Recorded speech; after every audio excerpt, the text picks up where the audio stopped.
Welcome you all. This is Arivaragi, Assistant Professor, Department of English, JJ College of Arts and Science, Autonomous, Pudukottai.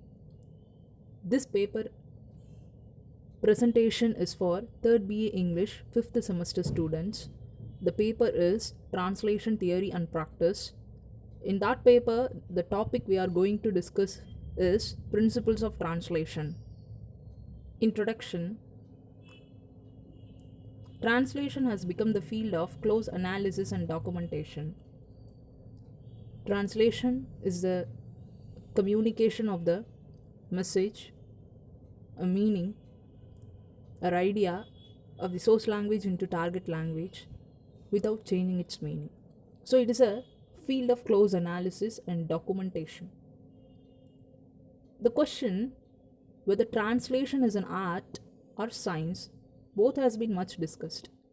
However, there is a general argument about some of the basic principles that should guide a translator in his translation.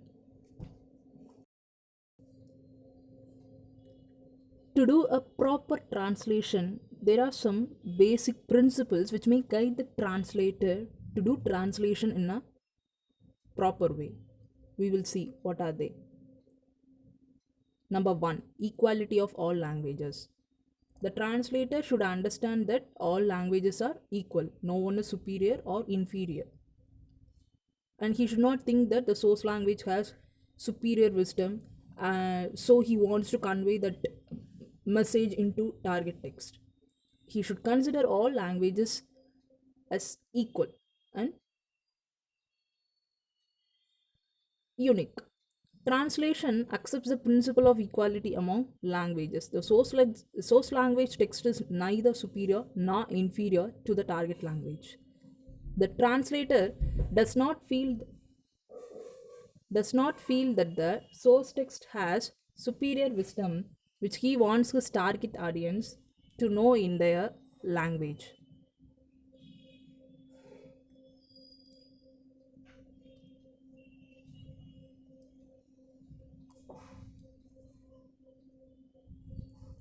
Because this was the attitude of the Roman translators towards the Greek originals. So, Roman translators always have this concept that source text is always superior.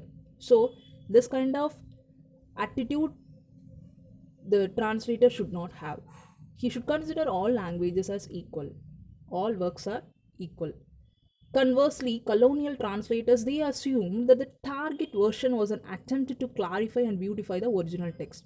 So, how colonial translators considered translation? They just considered uh, translation, that means transferring the source text into target text, is just beautifying and clarifying the original text. It was an attempt to clarify and beautify the original text. It was their assumption. But both these are fallacious position. Number 2, translation is not secondary activity. The translator should understand that translation is not secondary activity. Why? Because the translator is a creator, an interpreter, evaluator, and critic of the source text, its tone, style, theme, and technique. Doing these all things, he is also a creative artist. He has to make his translation readable and acceptable to his readers in the target language. So, considering all these things, we will call him definitely as a creative writer, as a original writer. What is the only difference? He is functioning in another language. That is the only difference. Number 3, loyalty to the original work and author. The translator should be faithful, truthful, and loyal to the original work and author. The most important principle of the translator is fidelity. That means loyalty. He should be faithful to the original text. He should be faithful, loyal to the source text. The translator should not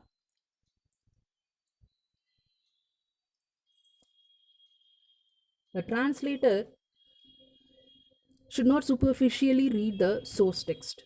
He should totally understand that source text and render it into the target language as faithful as he can, as possible as he can. Of course, exact equivalence is almost impossible, but that will not justify any attempt to add or subtract from the content of the original text. The translator should not think that exact equivalence is impossible, so I may add or subtract some of the essence, some of the content of the original text.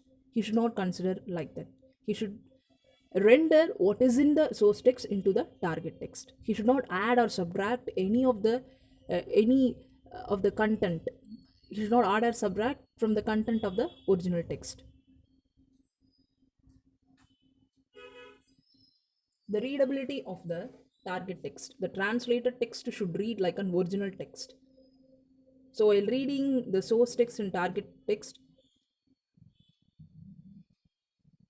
this should sound same. The translator should not tinker with the structure and construction of the target language TL. This text should be readable, acceptable, and understandable to the readers in recoding what he has decoded from the source text. Peer consultation.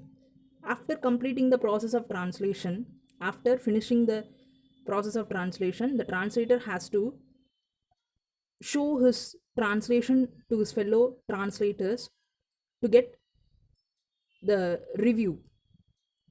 In doing so, this will help him to improve the quality of his text. He could also confirm whether his rendering, including transliterations if any, is justified.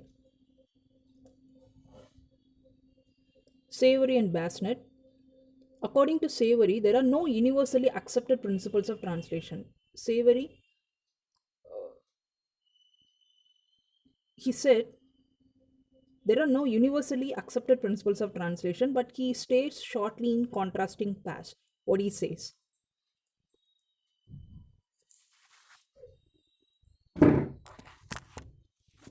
A translation must give the words of the original. A translation must give the ideas of the original. A translation should read like an original work. A translation should read like a translation. A translation should reflect the style of the original. A translation should possess the style of the translator. A translation should read as a contemporary of the original. A translation should read as a contemporary of the translator. A translation may add to or omit from the original. A translation may never add to or omit from the original. A translation of verse should be in prose. A translation of verse should be in verse. These are the short contrasting passages given by Savory. What Basnet gives. Basnet emphasizes the translators to follow the 5 principles which was given by Doulet. The translator must fully understand the sense and meaning of the original author, although he is at liberty to clarify obscurities. If the translator decides to do a translation, what is the first thing he should do? He should understand the sense and meaning of the original author. The translator should have a perfect knowledge of both source language and target language. The translator should avoid word for word renderings. The translator should use forms of speech in common use. The translator should choose and order words appropriately to produce the correct tone. So, the entire translation process has to be undertaken with a sense of dedication and discipline if the product is to be a good quality. So, the process of translation needs a lot of dedication and discipline towards the source text if the translator wants his product to be a good quality. At the same time, he should be original, he should be loyal and faithful to the original text and author. Thank you.